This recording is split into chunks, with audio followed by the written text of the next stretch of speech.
हमने दोस्ती फैलानी है। और मैंने क्या कहा, घबराना नहीं, डरना नहीं। अगर आप लोग डर गए, सहम गए, घर के अंदर कमरों में सहम गए, दम उठ के अपना बैठ गए, तो फिर हमारा वजूद मिट जाए। और ये हमारा वजूद मिटाना चाहते हैं, ये हमारा वजूद मिटाना चाहते हैं। हमने इनसे डरना नहीं, हमने इनसे घबराना नहीं। मैं चौधरी साहब की बहुत शुक्रगुजार हूँ कि इन्होंने यहाँ आज प्रोग्राम का इंतजाम किया और अकेले किया, किसी से कोई मदद नहीं मांगी। और मुझे बड़ी खुशी हुई, यहाँ एक दो बच्चे बोले, बहुत अच्छा बोले। मैं चाहती थी आप में से ज्यादा लोग बोले, क्योंकि हम तो रोज बोलते हैं, हमें आप रोज सुनते हैं। मैं आपका सुनना चाहती थी, आपके ख्याल सुनना चाहती थी कि आपके ख्याल क्या है, आप सोचते क्या हो, हमें करना क्या चाहिए। जो मुसीबत है इस वक्त जिसमें हम फंसे हैं, 370 5 अगस्त को खत्म किया, वो भूचाल था, मगर वो भूचाल अभी तक बंद नहीं हुआ। वो भूचाल परसों रूपनगर में आया जब वहां हमारे गरीबों के घर तोड़े गए।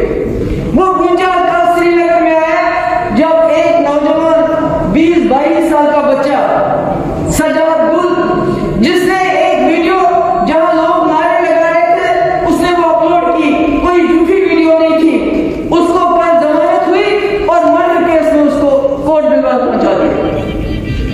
भूचाल चल रहे हैं, ये भूचाल अभी रुका नहीं है, मगर इस भूचाल का हमने सबने मिलजुल के मुकाबला करना है।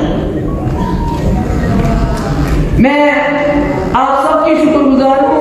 मुझे मालूम है जब जरा लंबी तकरीर करते हैं तो आप लोग भी बोर हो जाते हैं, इसलिए मुझे ज्यादा कुछ कहना नहीं है। मैं अमीर साहब की शुक्रगुजार हूँ, और जिन बच्चों ने यहाँ तकरीर की, बहुत अच्छी तकरीर की, मैं उनको सलाम करती हूँ। पहली बार तकरीर की और डट के तकरीर की, मगर इतना ही कहूँगी कि आज आपने पीडीपी का दामन थामा है, इसको छोड़ना नहीं, क्योंकि इस वक्त जम्मू कश्मीर में आपकी आवाज की जरूरत है, बात करने की जरूरत है। तो मैं फिर से हमीद साहब को मुबारकबाद देना चाहता हूँ, बड़ा अच्छा प्रोग्राम रहा। उसके याद करते हैं, ये लोगों के दिलों में खाली मुसलमान नहीं, सुधा गंगवार तो मुसलमान नहीं है, उसके साथ जो बाकी एक्टिविस्ट बात है वो तो मुसलमान नहीं है, जो इनके खिलाफ आवाज उठाता है, बात करता है, उसको ये देशद्रोही कहते हैं, चाहे वो हिंदू ही क्यों ना हो।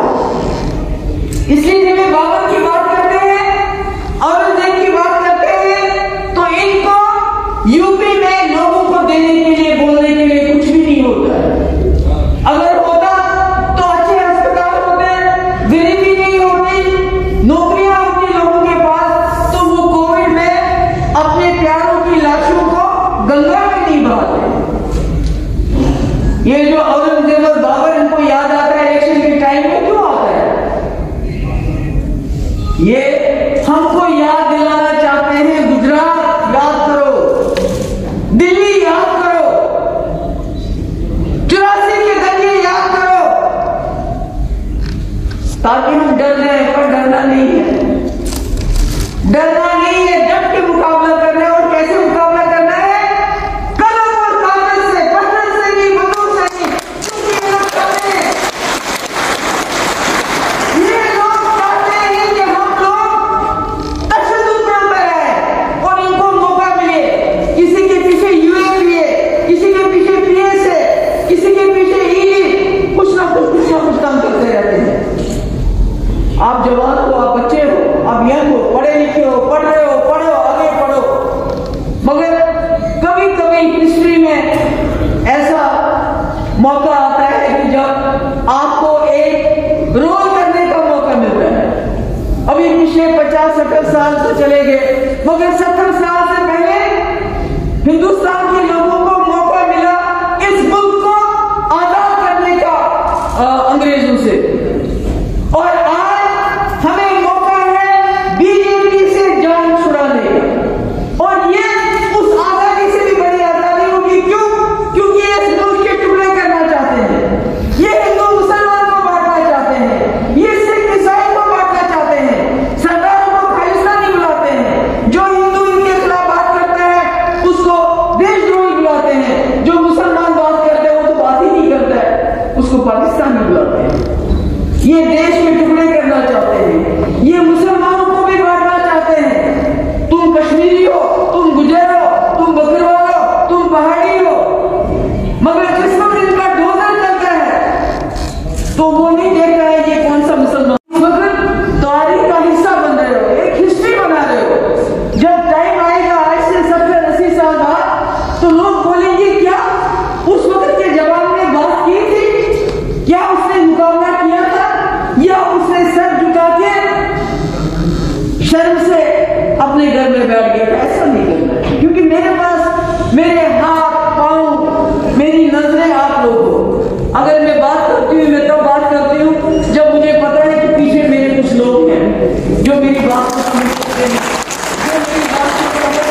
कहते हैं आपने देश के खिलाफ बात की, ये देखता है ठीक है, उस वक्त नहीं देखता ये पहाड़ी है कि गुजर है, देखता है क्या? आपने देखा कि कोई पूछते हुए कि तुम अगर गुजर हो तो तुमको छोड़ेंगे, पहाड़ी का घर उड़ा देंगे? नहीं। इसलिए हम सब लोगों को इकट्ठा होना है। आप ज्यादातर जम्मू में रहते हो, जम्मू इस वक्त पूरे मुल्क में अगर कोई जगह भाईचारे की निशानी है तो वो जम्मू है। यहाँ का हिंदू, यहाँ का मुसलमान, यहाँ का सिख, यहाँ का कश्मीरी,